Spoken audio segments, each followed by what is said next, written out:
আজকে যেটার জন্য আমি এসেছি এই ডিস্ট্রিক্ট লিগ্যাল সার্ভিস অথরিটির মাধ্যম থেকে যেটা দেওয়া হচ্ছে জানানোর জন্য, সেটা হচ্ছে যারা নেশাগ্রস্ত, নেশা করছে, নেশার কারণে মারা যাচ্ছে, যেরকম রোজির জামাই আজকে হয়ে আছে, এই অফিসের মাধ্যম থেকে তাদের জন্য একটা রিহাব সেন্টার করা হয়েছে।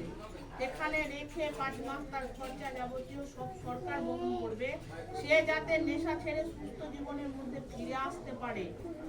যেটা হচ্ছে এখন সব থেকে ফিরে আসার জন্য করেছে এই ব্যবস্থাটা। এখন সব থেকে যেটা নেশার মধ্যে বেশি বিষাক্ত নেশা দাঁড়িয়েছে সেটা হচ্ছে ড্রাগসের নেশা। আজকে এখন মানুষ বেশি মারা যাচ্ছে কেন? তারা প্রত্যেকদিন কিন্তু ড্রাগস সেবন করছে, পাউডার এইভাবে করে দিচ্ছে সেটা।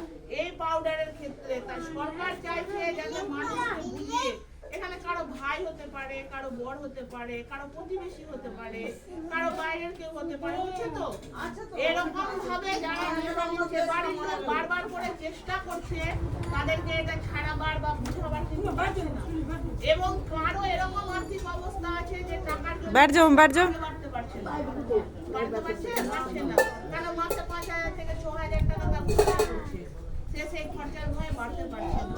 তাই জন্য এরকম একটা উদ্যোগ নিয়েছে। আপনাদের মধ্যে এখানে যদি এরকম থেকে যার এই সাহায্যটা লাগবে অবশ্যই আমার সাথে যোগাযোগ করবেন, সেটা পাবেন। আর দ্বিতীয় বিষয় হলো চাইল্ড ম্যারেজ। 18 বছরের নিচে কোনো বাড়তি মেয়ে ছেলেকে বিয়ে দেওয়া যাবে না। এর জন্য কিন্তু অনেক এবছর থেকে আরো অনেক বড় পদক্ষেপ করেছে। যদি কেউ এরকম করে তার সমস্ত ডকুমেন্টস আটকে দেওয়া হবে, তার সেন্টারের নাম উঠবে না। আর সে যদি 18 বছর ভাবে গর্ভবতী হয় এবং জন্মের পরে বাচ্চার যে বিটিজি পাওয়া যায়, সেই বিটিজিটাও ধরে দেবে। বিটিজি এমন একটা ইনজেকশন যেটা কিনে পাওয়া যায় না, আমবাবি হয় না, হয় হসপিটাল পায়, যেটা আর নার্সিং হোমের মধ্যে গেলে সেটা তোমাকে কিনে নিতে হয়। কিন্তু আমবাবলি যদি দোকানে গিয়ে বলে সেটা দিবে না। অতএব বাড়িতে প্রজননের হার একদমই শেষ।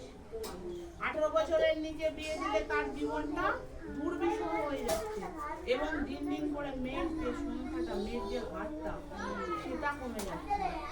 আমাদের দেশে মেয়ের হারটা কমে যাচ্ছে। এর অনেক অসুবিধা আছে। আর এখন তো এত কিছু ফ্রি দিচ্ছে যাতে মেয়েরা পড়তে পারে, আগে বাড়তে পারে। সবাই হয়তো চাকরি পায় না, কিন্তু শিক্ষার হারটা তো বাড়া দরকার, যেটাতে আমরা আস্তে আস্তে